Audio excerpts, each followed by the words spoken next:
আজ আমরা কথা বলবো মপ আপ রাউন্ড নিয়ে। তো তোমরা সবাই জানো যে মপ আপ রাউন্ডের ফর্ম ফিল আপ বা রেজিস্ট্রেশন যেটা হয় সেটা স্টার্ট হয়ে গেছে। 5 তারিখ থেকে 7 তারিখ পর্যন্ত থাকবে। আর এই যে রেজাল্ট বেরোবে 9 তারিখে, এবং 9 তারিখ থেকে 12 তারিখের ভিতরে তোমাদের সেই টাইমে অ্যাডমিশন আর ফিজিক্যাল ভেরিফিকেশন যাওয়া সব কিছু করতে হবে। দেখো আগে তো তোমরা রাউন্ড 1 রাউন্ড 2 এরকম হতো যে যেতে ফিজিক্যাল ভেরিফিকেশন করতে, ইচ্ছা হলে অ্যাডমিশন দিলে, না নিলে। আর মপ আপ রাউন্ডে এরকম ব্যাপার, তোমার গেলে অ্যাডমিশন নিতেই হবে। তো এই নিয়ে আমি একটা ভিডিও বানিয়েছি যে অ্যাডমিশনের সময় কী কী ডকুমেন্ট লাগবে, যেহেতু মপ আপ রাউন্ডে খুব কম সময় থাকে, তার জন্য তোমার ডকুমেন্টেশনগুলো ক্লিয়ার করতে হবে, সব কিছু পারফেক্টলি রাখতে হবে, নাহলে অ্যাডমিশনের সমস্যা হবে। আর যেহেতু সময় নেই, তো ওপরে আই বাটনে ক্লিক করে ভিডিওটা অবশ্যই দেখো যে কোন কোন ডকুমেন্ট নিয়ে যেতে হবে for taking admission in government colleges. Okay, তো ফার্স্ট আমরা আলোচনা করব আজ যে মপ আপ রাউন্ডে কারা কারা বসতে পারবে। অনেক কারো এরকম কোশ্চেন হয়, আই থিঙ্ক অনেকে ফর্ম ফিল আপ করার চেষ্টা করছে, সমস্যা হয়েছে অনেক কারোর। তো দেখো ফার্স্ট যারা রাউন্ড 1-এ রেজিস্ট্রেশন করেছে, মানে কাউন্সেলিংয়ের জন্য রাউন্ড 1 আর রাউন্ড 2-তে তারা বসেছে, তারা কোনো কলেজে গিয়ে ভেরিফিকেশন করেছে, ফিজিক্যাল ভেরিফিকেশান, দেন তারা এলিজিবল। এখন যদি তুমি রেজিস্ট্রেশন করে ফিজিক্যাল ভেরিফিকেশান না করো, দেন তুমি কিন্তু ওখান থেকে আউট হয়ে যাবে। ওকে, আর কারা করতে পারবে? যারা রাউন্ড 1 রাউন্ড 2-তে বসেনি, যারা সম্পূর্ণভাবে আলাদাভাবে ফ্রেশভাবে মপ আপ রাউন্ডের জন্য রেজিস্ট্রেশন করছে, তারা পারবে। আর তারা কত টাকা করে লাগবে? দেখো যারা প্রথমে কাউন্সেলিংয়ের জন্য অ্যাপ্লাই করেছে তাদের লাগবে এখানে 200 টাকা, আর যারা নতুন করে করেছে তাদের লাগবে এখানে 1000 টাকা লাগবে। ওকে, প্রথম ফার্স্ট রাউন্ডে 500 টাকা, আর এখন এই মপ আপ রাউন্ডে 200 টাকা। আর কারা পার্টিসিপেট করতে পারবে? যারা রাউন্ড 1 আর রাউন্ড 2-তে কলেজ পেয়েছে কিন্তু তারা অ্যাডমিশন নেয়নি, তারা তারা এই কাউন্সেলিংয়ে বসতে পারবে। অ্যাডমিশন নিয়ে নিলে তোমার এই কাউন্সেলিংয়ে বসা যাবে না।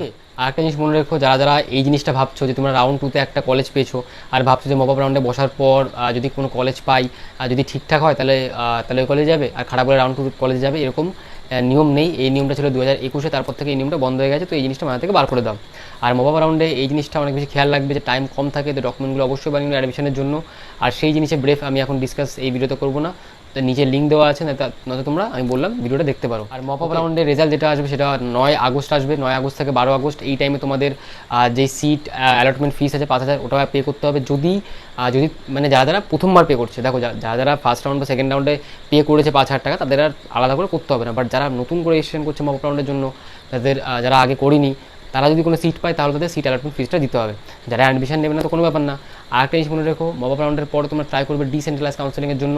ডিসেন্ট্রালাইজ কাউন্সেলিংয়ে অনেক কারো অ্যাডমিশন হয়, আমাদের কলেজ থেকেও অনেক আমাদের বন্ধুবান্ধব আছে, তারা যাদবপুর কলেজে গেছে। তো তোমরাও চেষ্টা করো যে কোনো কলেজের আলাদা আলাদা ডিসেন্ট্রালাইজ কাউন্সেলিং, সেখানে পার্টিসিপেট করার। আমি সেই নিয়ে আলাদা একটা ভিডিও বানিয়ে দেবো যে পার্টিসিপেট কী করে করতে হয়, কী প্রসিজিওর থাকে, এইসব জিনিস। কিছু কোশ্চেন থাকে যে দাদা এই মপ আপ রাউন্ডে কি আমাদের আবার আলাদা করে ফর্ম ফিল আপ করতে হবে? দেখো ফর্ম ফিল আপ করতে হবে, বাট খুব অল্প কিছু ইনফরমেশন দিতে হবে, যেহেতু ম্যাক্সিমাম জিনিস দেওয়া থাকে অনেক কাউর।